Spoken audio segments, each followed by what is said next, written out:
সোনারপুর উত্তর বিধানসভা এলাকার খেয়াদহের রানাভুতিয়া অঞ্চলে দেওয়াল দখলকে কেন্দ্র করে তৃণমূল বিজেপির সংঘর্ষ। বিজেপি নেতাকে মারধর ও প্রাণে মেরে ফেলার হুমকি। অভিযোগ তৃণমূলের বিরুদ্ধে।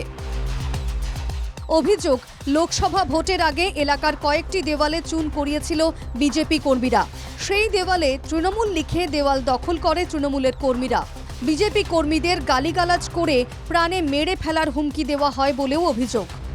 বলছে যে তোরা আছে আমাদের পার্টির কর্মসূচি, বিজেপির পার্টির কর্মসূচি দেয়াল লিখন করছিলাম, করার পরে আগামী রোববার করেছি। তা হচ্ছে আজকে সকালে 9:30টার দিকে আমরা চা খাচ্ছিলাম। চা খাওয়ার পরে তোরা কী করে বললো তোরা দেয়াল লিখেছিস, কাকে বলে দেয়াল লিখেছিস, তোরা এইসব দেয়াল লেখা যাবে না, আছে আমাদের সাথে টিএমসি পার্টি করবে, আমরা যা বলবো তাই তো শুনতে হবে।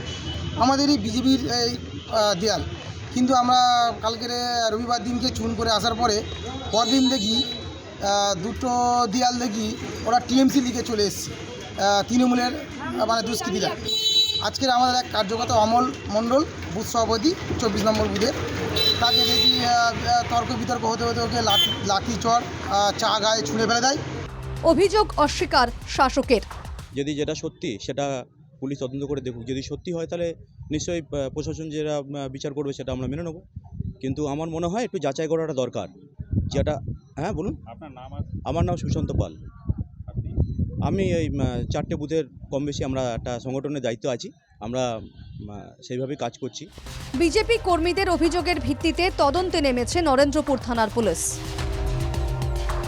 নরেন্দ্রপুর থেকে উজ্জ্বল সরকারের রিপোর্ট, NKTV বাংলা।